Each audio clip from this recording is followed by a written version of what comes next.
Gate 2022 में question आया था कि M कोई मैट्रिक्स है M क्रॉस N की, और ये हमारे पास कंडीशन दी है M is greater than N and N is greater than or equal to 2, और रैंक हमारे पास दिया है M की, N दिया हुआ है, और इस सिस्टम ऑफ इक्वेशन का हमें कह रहा है सोल्यूशन सिर्फ होगा तो होगा x इक्वल टू 0।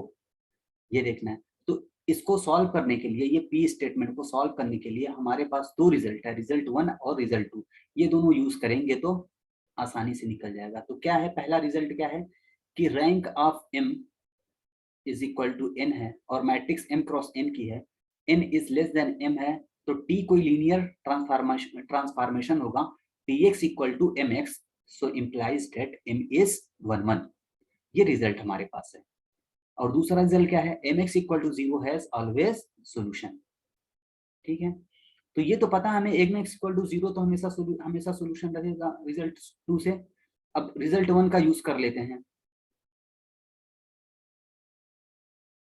क्या है, यहां दिया हुआ है mx इक्वल टू रैंक, क्या दिया हुआ है, rank of m is equal to n।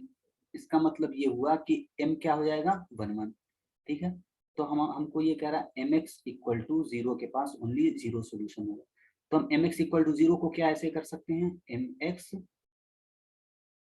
Equal to m into 0, 0 is a vector, so implies that x equal to 0। ऐसा क्यों बोल दिया हमने, क्योंकि यहाँ है रिजल्ट 1 से, रिजल्ट 1 हमने यूज किया है ना, क्योंकि m 1 1 है। ठीक है, तो p इज करेक्ट, ये किसके लिए है, p क्या हो जाएगा, करेक्ट हो जाएगा। ठीक है, अब हम आते हैं q के लिए। q को सॉल्व करने के हमें रिजल्ट नंबर 3 का यूज करना होगा। क्या है result number 3, all eigen values of nilpotent matrix is 0। ठीक है, ये हमें याद रखना होगा। क्या है क्वेश्चन, क्वेश्चन कह रहा है ई कोई नॉन जीरो मैट्रिक्स है। क्वेश्चन कह रहा है ई क्या है, नॉन जीरो कोई मैट्रिक्स है ना, ई कोई नॉन जीरो मैट्रिक्स है, और एक और कंडीशन दे रखा है E cube equal to 0।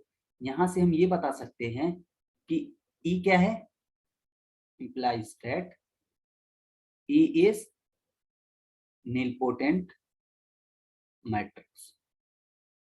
E is nilpotent matrix। ठीक, तो रिजल्ट 3 से हम क्या बोल सकते हैं कि सारी आइगन वैल्यू क्या होगी, E की 0। ठीक है, तो हम ये कह सकते हैं कि E has only 0 eigen value, only 0 eigen value. क्या है, lambda 1 equal to lambda 2 equal to lambda 3 equal to lambda n equal to 0। ये हम बोल सकते हैं। क्या ई स्क्वायर भी होगा, यस, ई स्क्वायर की भी सारी आइगन वैल्यू क्या होगी, 0 होगी। Lambda 1 equal to lambda 2 equal to lambda 3 equal to lambda n equal to 0, सारी आइगन वैल्यू ई स्क्वायर की भी 0 होगी। अब हमें ये बताना है कि i प्लस ई स्क्वायर की आइगन वैल्यू क्या, अगर i प्लस ई स्क्वायर की आइगन वैल्यू एक भी 0 हो गई तो i plus E square is a singular matrix हो जाएगा। अब यही हमें शो करना है। हमें ये पता है कि ये आइडेंटिटी मैट्रिक्स है, आइडेंटिटी मैट्रिक्स की सारी आइगन वैल्यू 1 1 होती है, और ई स्क्वायर की क्या है, 0। तो हम ऐसे कर सकते हैं, इसकी आइगन वैल्यू 1 और इसकी आइगन वैल्यू 0, तो 1 प्लस 0 इज इक्वल टू क्या होगा, 1। ठीक है, दूसरी आइगन वैल्यू क्या होगी इसकी, 1 प्लस 0 1। तो सारी आइगन वैल्यू इसकी भी क्या है, एक की 1 है, एक की भी 1 है, सारी की 1 है।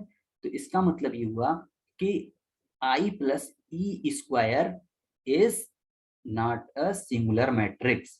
सो ये किसके लिए था हमारा, Q के लिए था, तो Q हमारा फॉल्स हो गया, P क्या हो गया, करेक्ट हो गया। तो ऑप्शन कौन सा सही है? C option is the correct option. P is true and Q is false. Thank you.